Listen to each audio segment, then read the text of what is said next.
Order! Order! You are an incorrigible delinquent at times. Behave yourself, man!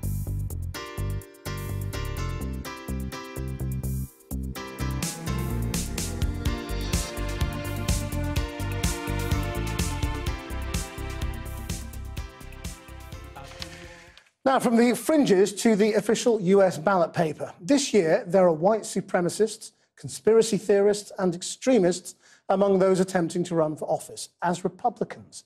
Perhaps the most shocking is Arthur Jones, the former leader of the American Nazi Party, who is gunning for a seat in the suburbs of Chicago. Kieran Jenkins met him there, and a warning: this report contains views some people may find offensive. Right over there, I think right there on the sidewalk would be a good spot. Okay? You say you're a Republican. Here's what the Republican Party says. It's on them. He is a foul-mouthed Holocaust denier. You know the Holocaust is a fact, don't you? Do you know it's real? It's bullshit. Pardon my English. He's a former leader of the American Nazi Party. I'm interested in this photo. Here, this is you, isn't it? Yep. And what's that on your arm? That is the swastika. And somehow, he's a Republican candidate for Congress. What did he say? Go back to Germany. Oh. Hello. You're right. We're in a car park 20 minutes from downtown Chicago. Hi, Kieran. With Arthur Jones and two loyal cheerleaders. And this could soon be our district. You could be the congressman for this place, right? Well, I'm working on that. He claims he's not a Nazi anymore. When was this photo taken? That's on your website. That was taken 2015. And what are you doing in this photo?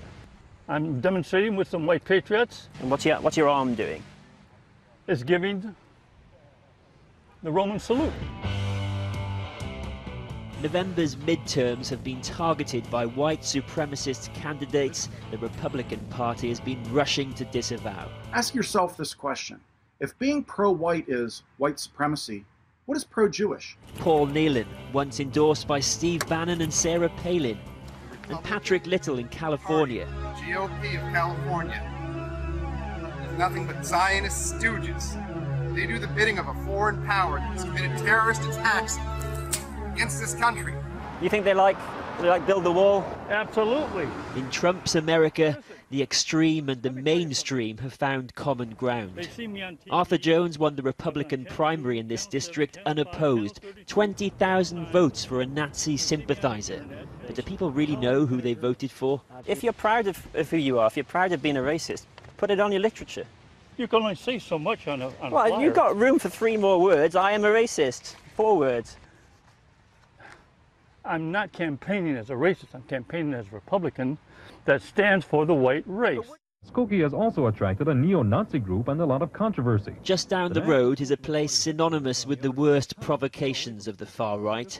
Skokie, Illinois was a sanctuary for Holocaust survivors after the war. And in the 1970s, Nazis chose this place of all places to try and stage a march. They failed, and Skokie, instead, is now home to a Holocaust museum. This place, in part, owes its existence to that failed march. Certainly that was an impetus for it. Steve Sheffy grew up in Skokie. And people were outraged that the Nazis would want to do that. And I think the lesson is never again really means something. You've got to be eternally vigilant, and there should be zero tolerance for Nazis in our political system. We got tired of this. We're going to Skokie. Are we going to Skokie? Can he go to Skokie? Should he go to Skokie? The march didn't go to Skokie, but in full Nazi uniform, Arthur Jones did. Brown shirt, black pants, black combat boots, swastika armband. And we went there to downtown Skokie's main street. You thought that you knew better than the people walking past you who had actually lived through and survived the Holocaust. You went there in a Nazi uniform and rubbed it in their face. No, we didn't rub it in their face. We just sold our party newspaper on the street to prove that this Skokie march was a bunch of BS. Do you think that makes you fit to serve in the Congress of the United States of America? Pardon? Do you think that makes you fit to serve? Absolutely. Absolutely.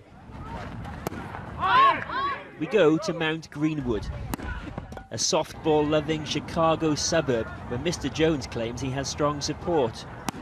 You think you'll vote for him? Of course not. And I'm extremely conservative, but I don't like Nazis. What's your reaction to seeing that? You think he should be allowed to stand? I don't think so.